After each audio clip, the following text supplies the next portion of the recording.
Alternating current dynamo, AC dynamo, जिसे आम बोलचाल की भाषा में कहा जाता है generator. Alternating current generator, AC dynamo.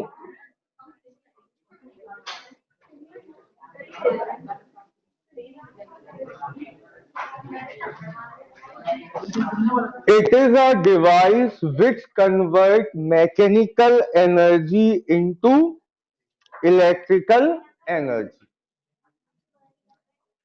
बेटा, जनरेटर के अंदर एक कॉइल घूमती है। केवल कॉइल का घूमना कौन सी एनर्जी है? मैकेनिकल। घूम रही है तो कौन सी एनर्जी है उसमें? Mechanical energy. और वो मैकेनिकल एनर्जी किसमें कन्वर्ट हो रही है? इलेक्ट्रिकल एनर्जी में। तो what is AC dynamo? Which converts mechanical energy into electrical energy.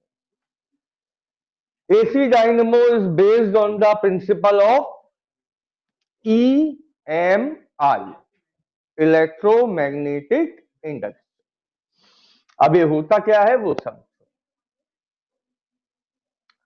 सबसे पहले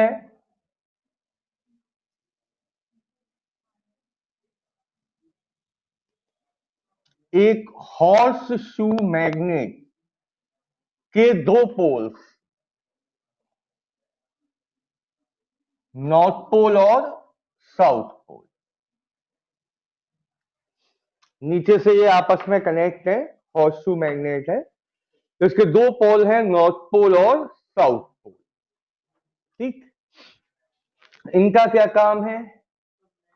मैग्नेटिक फील्ड को डेवलप करना। कहां से कहां?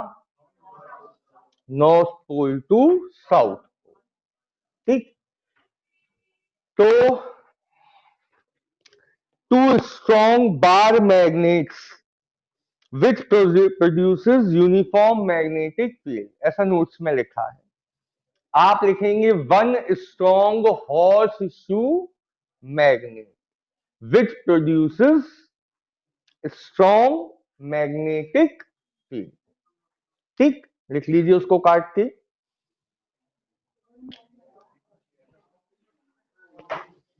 One strong horseshoe magnet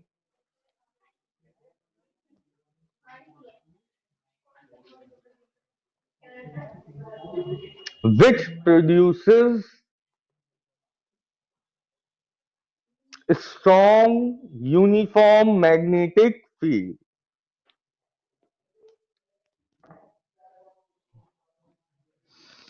second आता है आर्मेचर। अब आर्मेचर क्या होता है यहां देखिए। Armature is a rectangular coil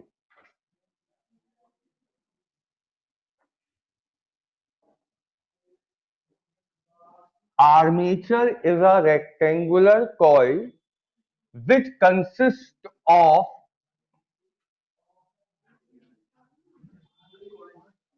a lot of number of turns of copper wire। क्या होती है आर्मेचर? सॉफ्ट आयरन की बनी हुई एक रेक्टेंगुलर कॉइल जिसके ऊपर क्या लिपटा होता है? Copper wire. इसके बाद स्लिप रिंग्स।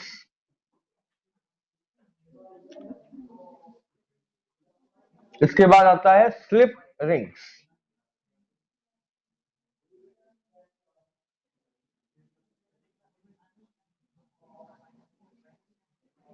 ये है स्लिप रिंग्स। इनका क्या काम है?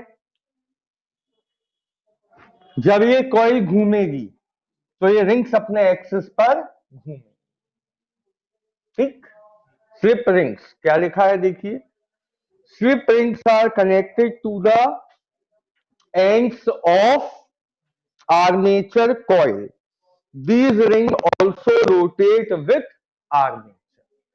जब आर्मेचर घूमेगा तो ये अपने एक्सिस पर रोटेट होंगी. इसके बाद है ब्रशेस. ब्रशेस क्या है? दो मेटल के स्मॉल पीस, जैसे जनरल भाषा में कहा जाता है बुश, कहते बुश कट गए. बुश नहीं होता है, वो होते क्या है? ब्रशेस. जब ये रिंग घूमेंगी तो इन पर कौन घिसेगा? ब्रश. ठीक. ये ब्रशेस का संबंध होता है आगे जाके जहां भी हमें सप्लाई देनी हो उससे. जैसे यहां हमने एक एग्जाम्पल के लिए बल्ब लगा दिया, तो जो भी ऑल्टरनेटिंग करंट फ्लो होगा उससे ये बल्ब जलेगा. तो कौन कौन से मेन पार्ट्स हैं इसी डायनामो के? First of all, horseshoe magnet which produces strong magnetic field. Armature, a rectangular coil made of soft iron on which copper wire having a lot of turns. Two ends of the wire are connected with slip rings. These ring also rotates when armature rotates. Brushes are connected to in touch of slip rings, and these ends are connected to the output supply voltage. ठीक, इतना clear है? अब इसको explain करेंगे, वो समझिए कैसे. कैसे ये एसी वोल्टेज डेवलप करेगा.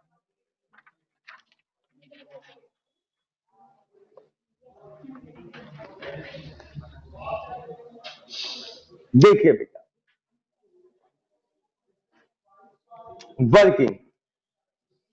वर्किंग में ये किसके प्रिंसिपल पे काम करता है? ईएमआई. ईएमआई में क्या होता था? Flux, magnetic flux passing through the coil will change continuously. देखिए यहां ये रखी है कॉइल, ये रखी है कॉइल, यहां से पास हो रहा है मैग्नेटिक फ्लक्स और यहां से बाहर निकल रहा है. जब आप कॉइल को घुमाएंगे तो ये ऐसी हो जाएगी 90 डिग्री घूमने पर, तब इसमें से फ्लक्स ज्यादा पास होगा. फिर ऐसे हो जाएगी 180 डिग्री पर, फ्लक्स कम हो जाएगा.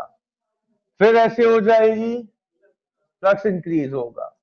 फिर मतलब एक 360 डिग्री के राउंड में 2 बार फ्लक्स इंक्रीज होगा और 2 बार फ्लक्स, जिसकी वजह से एसी वोल्टेज डेवलप होगा. ये हमें प्रूव करना है. ठीक, तो बताइए फ्लक्स के चेंज होने से क्या डेवलप होता है? Induced EMF. क्या था फॉर्मूला इसका?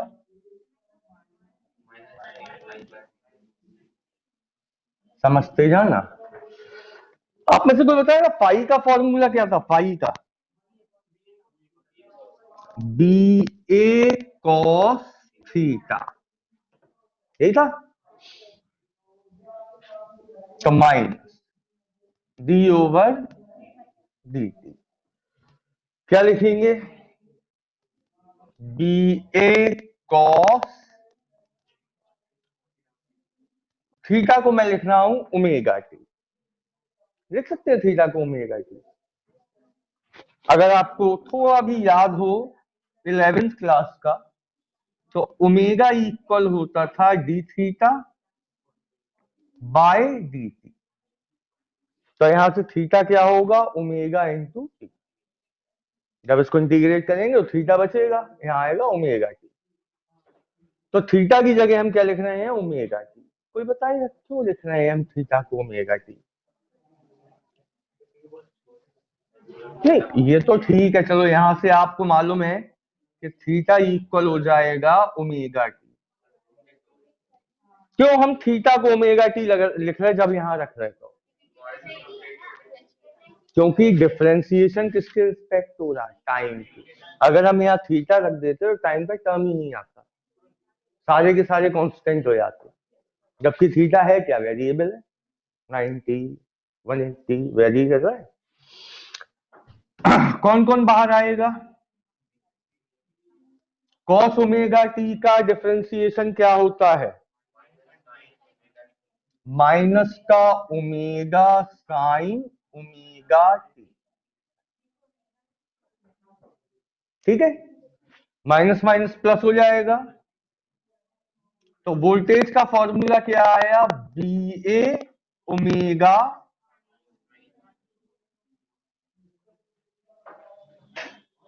अब लिख दो थीटा, कोई दिक्कत नहीं।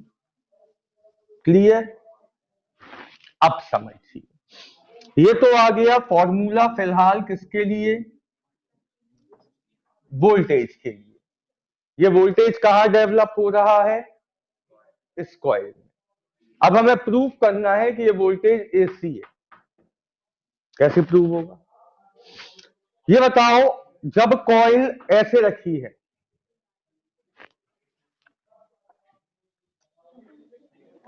ये रखी है, जब कॉइल ऐसे रखी है तो बी और ए दोनों कैसे हैं?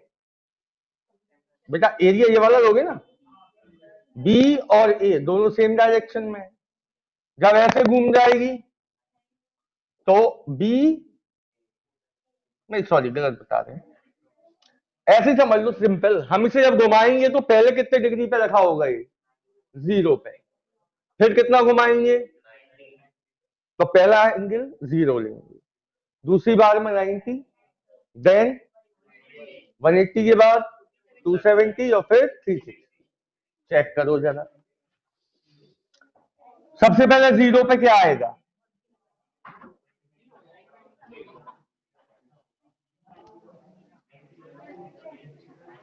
पूरी वैल्यू क्या आएगी? 0। शुरू में जब हमने घुमाना शुरू नहीं किया तब इंड्यूस ईएमएफ 0 ही होना चाहिए था, तो वोल्टेज कितना आया? 0। अब कितना रखेंगे? 90।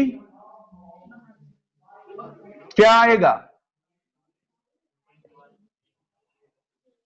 यही आएगा।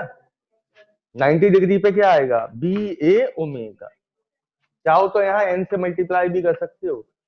एन क्या था? Number of turn. तो फिलहाल ई क्या आया? बी ए ओमेगा। 0 डिग्री हो गया, 90 डिग्री हो गया।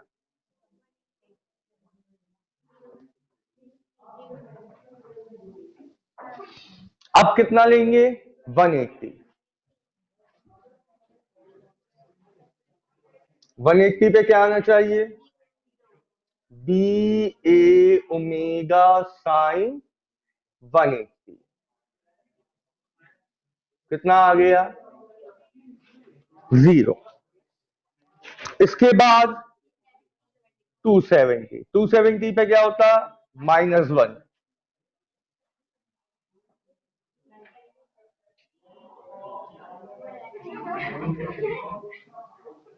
साइन 270 होता है -1। तो माइनस का बी ए ओमेगा और फिर साइन 360 पे 0।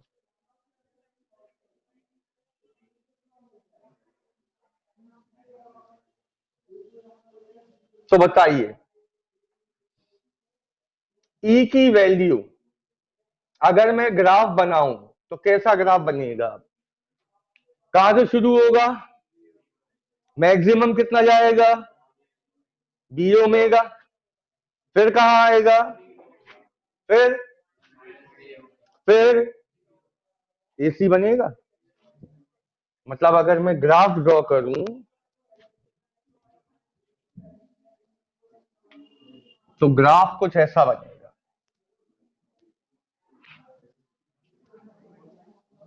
यहां 0,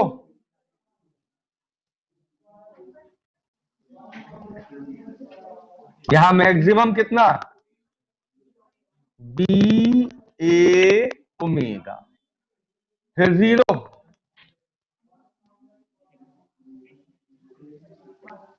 फिर मिनिमम में भी कितना, माइनस का बी ए ओमेगा, और फिर 0।